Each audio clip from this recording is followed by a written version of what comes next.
Assalamualaikum warahmatullahi wabarakatuh. Ahlan wa sahlan. Selamat datang di Elvina Edukasi.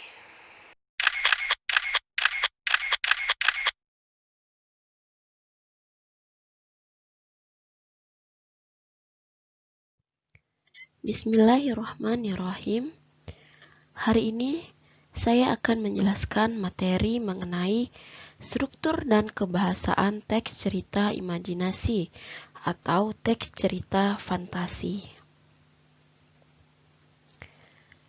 Pada video sebelumnya, saya sudah menjelaskan juga mengenai pengertian, ciri-ciri dan jenis dari teks cerita imajinasi. Kemudian saya juga sudah menjelaskan mengenai unsur-unsur dalam teks cerita imajinasi. Nah, hari ini adalah kelanjutan dari video-video sebelumnya. Hari ini saya akan menjelaskan mengenai struktur dan kebahasaan teks cerita imajinasi atau fantasi.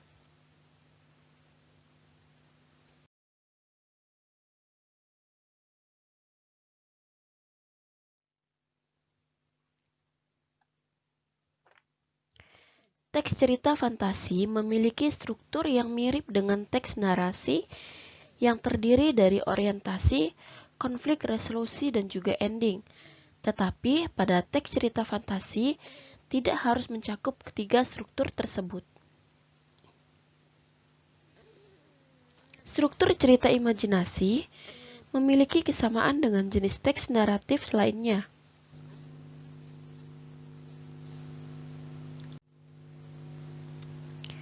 Struktur cerita imajinasi memiliki kesamaan dengan jenis teks naratif lainnya, yakni bagian orientasi atau pengenalan, komplikasi atau penyajian konflik, dan resolusi atau penyelesaian.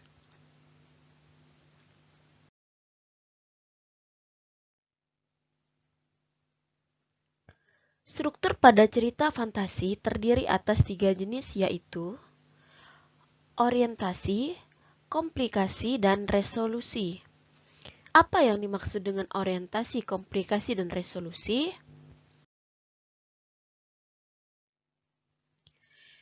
Yang dimaksud dengan orientasi adalah bagian yang berisi tentang pengenalan latar, tokoh, serta konflik yang dapat dikembangkan dengan deskripsi latar, pengenalan tokoh, dan pengenalan konflik.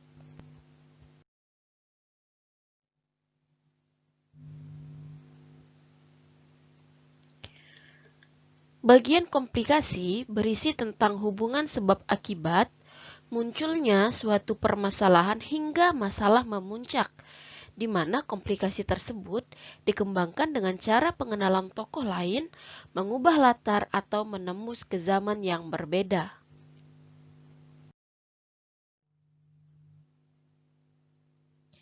Sedangkan resolusi adalah bagian yang berisi tentang penyelesaian masalah dari konflik yang terjadi, di mana resolusi tersebut dikembangkan dengan cara lompatan waktu, penggunaan sebab akibat yang unik, serta dikembangkan dengan unsur kejutan. Nah, itu tadi mengenai struktur dalam teks cerita imajinasi. Jadi strukturnya itu ada tiga, yaitu orientasi, komplikasi, dan resolusi.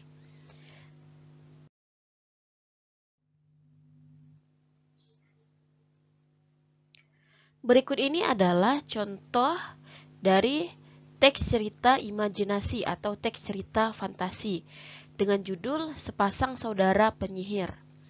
Nah, untuk bisa menentukan struktur dari setiap teks bacaan, teks cerita, kita harus tahu terlebih dahulu pengertian dari masing-masing struktur tersebut. Nah, ketika kita sudah mengetahui bahwa orientasi itu letaknya bagian mana, komplikasi bagian mana, dan resolusi bagian mana, nah dengan mudah kita dapat menentukan masing-masing struktur dari teks cerita berikut ini.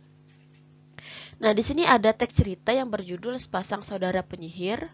Untuk paragraf pertama dan kedua, itu merupakan struktur bagian orientasi.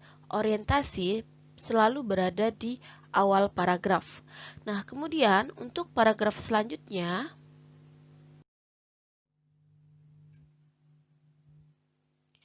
Sampai di sini, paragraf ketiga, 4, dan 5 ini merupakan bagian struktur komplikasi karena di dalam paragraf tersebut sudah mulai terjadi adanya sebuah konflik. Nah, kemudian untuk dua paragraf terakhir ini termasuk struktur bagian resolusi, yaitu bagian penyelesaian dari konflik tersebut dan akhir dari cerita. Jadi akhir dari sebuah cerita itu ada dua jenis. Yang pertama adalah happy ending atau berakhir dengan bahagia. Yang kedua adalah sad ending atau berakhir dengan sebuah kesedihan. Nah, itu tadi mengenai struktur dalam teks cerita imajinasi. Mudah-mudahan sampai di sini kalian dapat memahaminya dengan baik. Selanjutnya adalah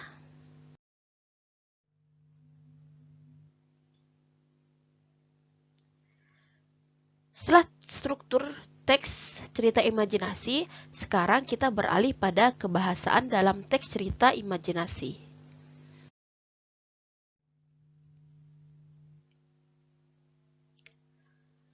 Kaidah kebahasaan teks cerita imajinasi atau fantasi, terdapat 6 ciri-ciri kebahasaan. Yang pertama adalah penggunaan kata ganti dan nama orang sebagai sudut pandang penceritaan. Yang kedua adalah penggunaan kata yang menyerap panca indera dalam deskripsi latar, tempat, waktu, dan suasana. Yang ketiga adalah menggunakan pilihan kata dengan makna kias dan makna khusus. Yang keempat adalah kata sambung penanda urutan waktu. Yang kelima, penggunaan kata atau ungkapan keterkejutan. Dan yang terakhir adalah penggunaan dialog atau kalimat langsung dalam cerita.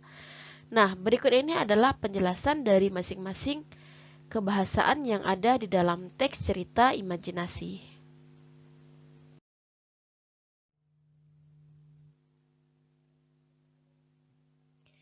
Yang pertama adalah kata ganti orang. Kata ganti orang disebut juga dengan pronomina persona. Pronomina persona merupakan jenis kata ganti yang digunakan untuk menggantikan kata benda orang dengan kata benda lain. Kata ganti jenis ini dibagi menjadi 6 jenis, yaitu kata ganti orang pertama tunggal, kata ganti orang pertama jamak, kata ganti orang kedua tunggal, kata ganti orang kedua jamak, kata ganti orang ketiga tunggal, dan kata ganti orang ketiga jamak. Nah, berikut ini adalah tabel agar lebih mudah kita melihatnya. Nah, di sini terbagi menjadi 3 jenis, yaitu orang pertama, orang kedua, dan orang ketiga. Jenisnya terbagi lagi menjadi 2, yaitu tunggal dan jamak. Kata ganti yang biasa digunakan dalam sebuah cerita apabila menggunakan orang pertama tunggal biasanya menggunakan kata saya, aku, atau daku, tapi lebih sering menggunakan kata saya atau aku. Kemudian kalau bentuk jamaknya adalah kita atau kami, itu orang pertama. Kemudian adalah orang kedua, bentuk tunggalnya kamu, Anda, atau kau. Sedangkan bentuk jamaknya adalah kalian atau kamu sekalian. Kemudian jenis yang ketiga adalah orang ketiga, bentuk tunggalnya ia, dia, beliau, dan bentuk jamaknya adalah mereka. Nah, ini berikut contohnya. Contoh kalimat yang pertama, aku bekerja keras dari kecil untuk menggapai cita-cita ayah dan ibu. Kata aku di sini merupakan kata ganti orang pertama bentuk tunggal. Contoh yang kedua adalah kamu. Kamu tidak perlu membahas semua keburukan orang itu. Kata ganti kamu merupakan jenis orang kedua dengan bentuk tunggal. Dan seterusnya dapat Anda baca poin 3, 4, dan 5.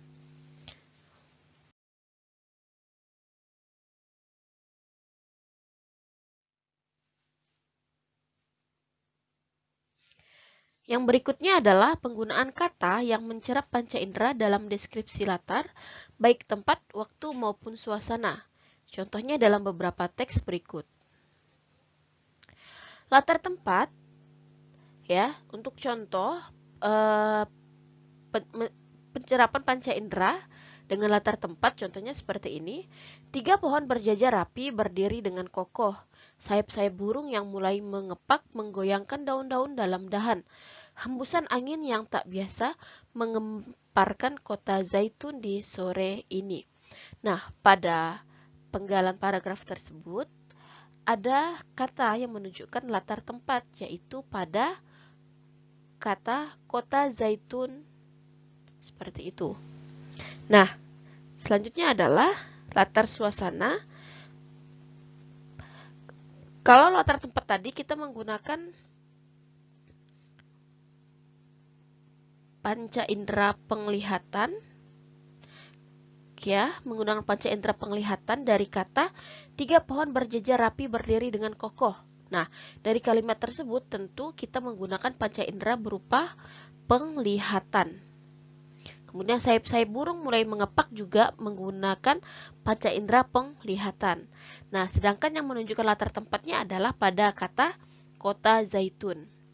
Contoh yang kedua adalah latar suasana. Kalimatnya, air mata pun jatuh di pipi Pangeran Sin. Sepucuk surat dari sang nenek menjadi saksi kepiluannya. Tawa canda Pangeran Sirna. Nah, pada contoh tersebut menggunakan latar suasana. Suasananya adalah sebuah kesedihan atau kepiluan. Panca indera yang bisa kita rasakan adalah berupa penglihatan.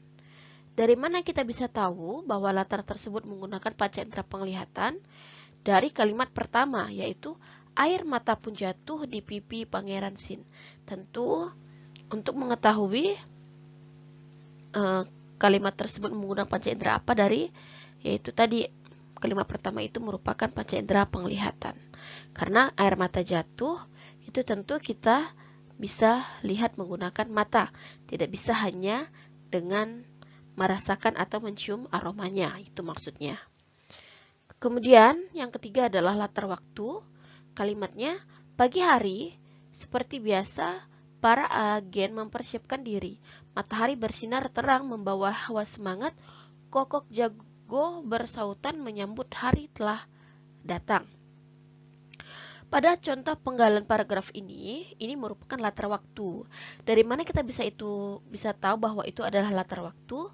Dari kata pagi hari. Nah, kemudian kita dapat merasakan panca indera apa yang digunakan dalam paragraf ini, yaitu dari panca indera penglihatan dan pendengaran. Penglihatan itu pada kalimat kedua, yaitu matahari bersinar terang membawa hawa semangat. Matahari bersinar, kita tahu bersinar matahari itu dari penglihatan. Nah, untuk kalimat ketiga, kokok jago bersautan menyambut hari telah datang. Bersautan itu, panca indera yang kita gunakan adalah sebuah pendengaran. Nah, seperti itu cara menganalisisnya.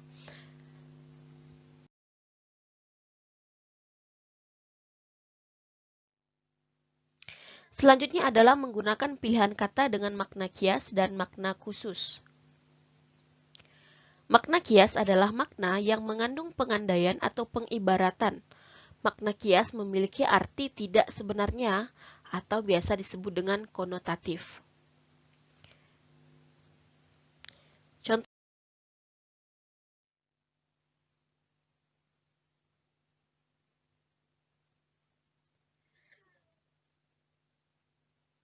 Selanjutnya adalah penggunaan kata sambung urutan waktu untuk menandakan datangnya tokoh lain atau perubahan latar, baik latar suasana, waktu, dan tempat.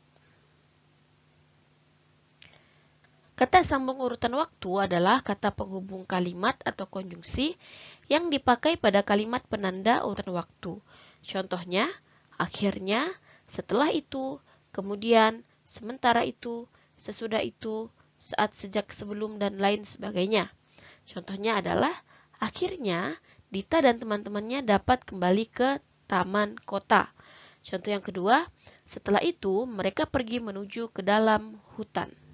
Nah, jika dalam kalimat ceritanya itu nanti kalian menemukan contoh-contoh seperti dalam video ini, nah itu berarti kalimat-kalimat tersebut menggunakan konjungsi penanda urutan waktu.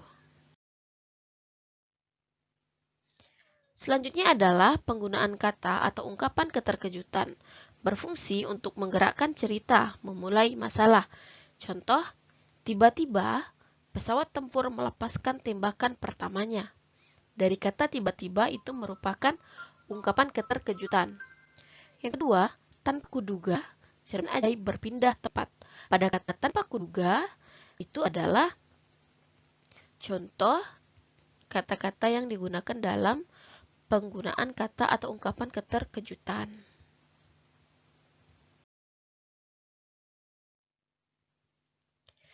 Yang terakhir adalah kalimat langsung, adalah sebuah kalimat yang merupakan hasil kutipan langsung dari pembicaraan yang sama persis dengan yang dikatakan, ditandai dengan tanda petik 2.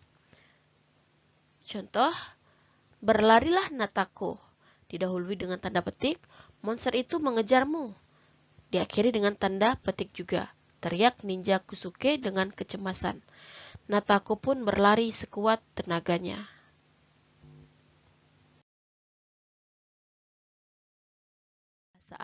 Dalam teks cerita imajinasi. Semoga apa saya sampaikan mudah kalian memahaminya dan mudah dimengerti juga, dan semoga video kali ini bermanfaat untuk kalian.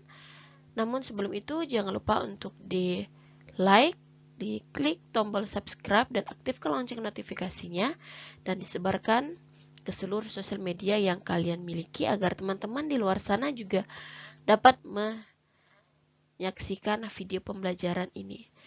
Terima kasih, saya akhiri wabillahi taufiq walhidayah. Wassalamualaikum warahmatullahi wabarakatuh.